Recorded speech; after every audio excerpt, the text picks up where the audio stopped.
नमस्कार। स्वागत है आपका मेरे YouTube चैनल लॉ डोर में। मैं एडवोकेट नृपेंद्र सनसेनवार आज आपके लिए एक जानकारी लेकर आया हूं जो कि संबंधित है देशद्रोह या राष्ट्रद्रोह से संबंधित एक कानून को लेकर।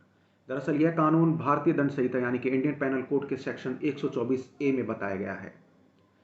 दरअसल इस कानून को समाप्त करने को लेकर सुप्रीम कोर्ट में एक याचिका भी दायर की गई है तथा केंद्र सरकार की तरफ से इस कानून पर विचार करने के लिए सकारात्मक रुख भी दिखाया गया है। तो आइए जानते हैं इस कानून के बारे में कि देशद्रोह या राष्ट्रद्रोह का कानून किस व्यक्ति को दंडित करने के लिए कहता है, इसमें क्या प्रावधान बताए गए।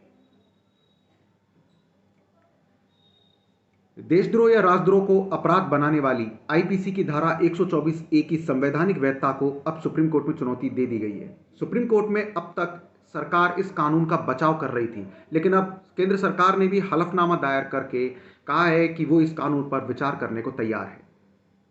राष्ट्रद्रोह कानून के गलत इस्तेमाल को लेकर अक्सर सवाल उठते रहे हैं। पिछले साल जुलाई में chief justice of India Ramana ने कहा था कि 75 साल बाद भी इस कानून की जरूरत आखिर क्यों है। उस वक्त सीजेआई यानी chief justice of India Ramana ने कहा था कि यह अंग्रेजों का बनाया हुआ कानून है जिसे स्वतंत्रता की लड़ाई को दबाने के लिए लाया गया था। अब अटॉर्नी जनरल ने इस संबंध में कहा कि इस कानून को निरस्त करने की बजाय गाइडलाइन बनाई जानी चाहिए ताकि इसका कानूनी मकसद पूरा हो सके। अब जानते हैं कि यह कानून आखिर है क्या। भारतीय दंड संहिता की धारा 124 ए में राष्ट्रद्रोह या देशद्रोह का उल्लेख है।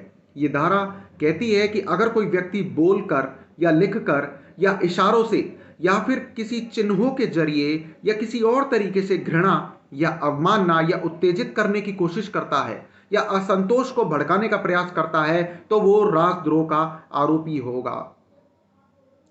यह अपराध एक गैर जमानती अपराध होता है और इसमें दोषी पाए जाने पर 3 साल की कैद से लेकर आजीवन कारावास तक की सजा का प्रावधान दिया गया है तथा साथ ही इसमें जुर्माना भी लगाया जा सकता है। अक्सर राष्ट्रद्रोह और देशद्रोह को एक ही मान लिया जाता है, लेकिन जब सरकार की मानहानि या अवमानना होती है तो उसे राष्ट्रद्रोह कहा जाता है और जब देश की मानहानि या अवमानना होती है तो उसे देशद्रोह कहा जाता है। अंग्रेजी में इसे सेडिशन कहते हैं। दोनों ही मामलों में धारा 124 ए का इस्तेमाल होता है। अब जानते हैं कि इस कानून का इतिहास क्या कहता है। सबसे पहले यह कानून इंग्लैंड में आया था। 17वीं सदी में जब इंग्लैंड में वहां की सरकार और साम्राज्य के खिलाफ आवाजें उठने लगी तो अपनी सत्ता बचाने के लिए राष्ट्रद्रोह का कानून लाया गया। यहीं से यह कानून भारत में भी आ गया। भारत में ब्रिटेन के कब्जा करने के बाद थॉमस मैकॉले को इंडियन पीनल कोड यानी आईपीसी का ड्राफ्ट तैयार करने की जिम्मेदारी मिली थी और 1860 में आईपीसी को लागू भी कर दिया गया था। हालांकि उस वक्त इसमें देशद्रोह का कानून नहीं था। बाद में जब अंग्रेजों को लगा कि भारतीय क्रांतिकारियों को शांत करने का कोई और उपाय नहीं बचा है तो उन्होंने आईपीसी में संशोधन किया और इसमें धारा 124 ए को जोड़ दिया। आईपीसी में यह धारा सन 1870 में जोड़ी गई थी।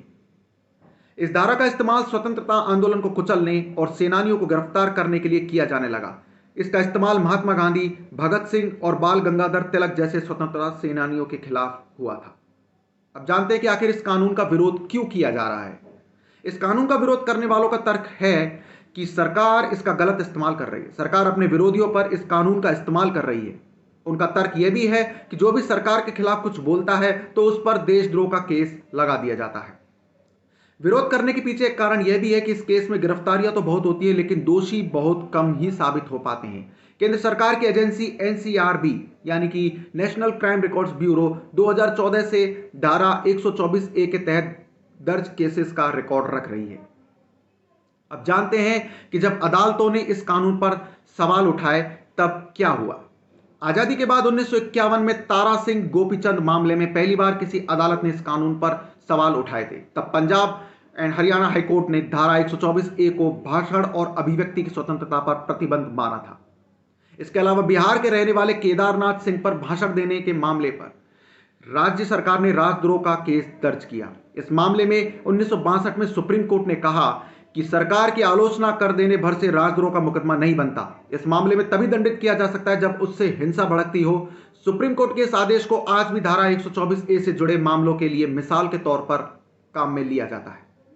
दिवंगत पत्रकार विनोद दुआ के खिलाफ भी हिमाचल प्रदेश में देशद्रोह का केस दर्ज किया गया था। जून 2021 में सुप्रीम कोर्ट ने इस केस को निरस्त कर दिया था। तब सुप्रीम कोर्ट ने केदार सिंह मामले का जिक्र करते हुए कहा था कि किसी नागरिक को सरकार की आलोचना करने का हक है, बशर्ते उससे कोई हिंसा न भड़के।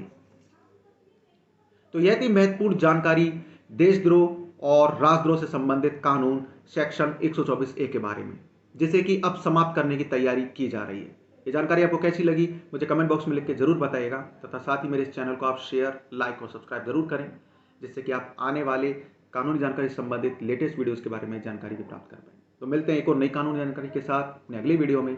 नमस्कार।